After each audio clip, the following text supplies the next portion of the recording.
Ahoj, Ňufko. Ňufinka, ahoj. Prosím ťa.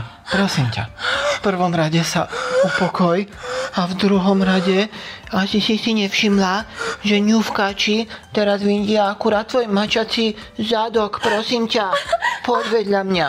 O môj Bože, Ňufko, musím ti to povedať. A teraz hovor. Nádych, výdych, mňau, mňau do mačacej labky. Nádych, výdych. Mňau. Tak, Ňufko, bežím za tebou, ako bez duše. Na dvore máme novú kamarátku. My máme kamarátku, ale veď to je pekné, nie? Veď to by sme mali byť radi. Juhu, ja sa už nemôžem dočkať, ako ti o nej všetko porozprávam.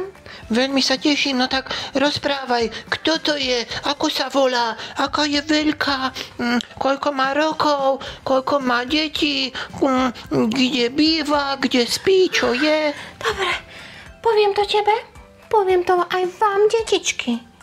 Takže na dvore nám pribudla sliepočka Klára. Sliepočka, Ňufka, ti počuli ste? Sliepočka. No, pozri, mama jej fotku. Tak toto je ona. Fí, ale to je riadna kočka. No, nie je to kočka, je to sliepočka. No dobre, no. Tak ja som chcel len povedať, že nie je to tak akože fešanda sliepočka. No a táto sliepočka, vieš, kde býva? No, to práve neviem. Rozmýšľam. V našom peliešku určite nebýva. Tam by sa teda nezmestila medzi nás. To je taká veľká tá Klára. Nie, je taká drobná. Pýtala som sa jej. Hovorím, Klárka, a kde ty budeš bývať? No, čo povedala teda? Píp. Ja budem bývať v kurníku. Kurníku? Kurník šopa. A to je čo? Kurník, to som si naštudovala. To je špeciálny domček pre sliepočky a kohútika. A v čom je taký špeciálny? Že tam bývajú iba tie sliepočky a oni to tam majú vystlaté a tam vo svojich postielkách znášajú vajíčka. Mňam, ja milujem vajcia, milujem praženicu, milujem voľské oko. Tak, presne tieto vajíčka Klárka znáša. Pre nás všetkých, aby sme sa napapali. Tak to si budeme rozumieť s Klárkou. Budeme.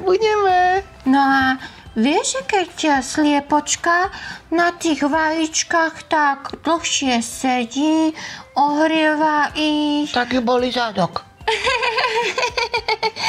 Nie, mňau. Okay. Keď na nich dlhšie sedí, tak sa z nich vyliahnú slepačie mláďatka.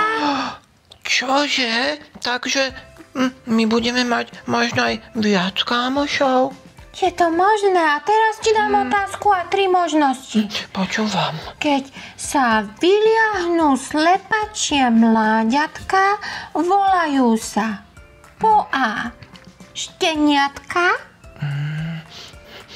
po B mačiatka, po C kuriatka. Ale to je dosť ťažké, Ňufinka. No, tak mačiatka sme my. To by som vylúčil. Šteniatka, to má náš Dunčo vedľa v záhrade. Tak tie kuriatka. Jupi, áno, sú to krásne, hebké, žlté kuriatka, ktoré si zobkajú. A Ňufinka, prosím ťa, čo tá Klárka vlastne papá? Pozri sa, Klárka mi povedala, že ona nepapá myši. Že ona nepapá ani napríklad salámu. Ale to je dobré, aspoň nám ostane viac. Klárka papá rôzne zrnka, semienka, niekedy si vyzopne zo zeme aj červíčka. Fuj. No a tak, pozri, my papáme myšky, no. Ňam. No to je obrovský rozdiel. myška chutná, ňam a nejaký červík. No, už sa mi tu toľko nepoťahuj. Pozri. Klárka pije vodičku. Tak ako my. No to pijeme aj my, tak máme predsa len niečo spoločné. Ňufinka, ja už som veľmi zvedavý na tú našu novú kamarátku Klárku. Prosím ťa, vezmi ma za ňou. Poďme. Poď, ideme ju pozrieť. Ňufkači, čau. Ahojte, Ňufkači.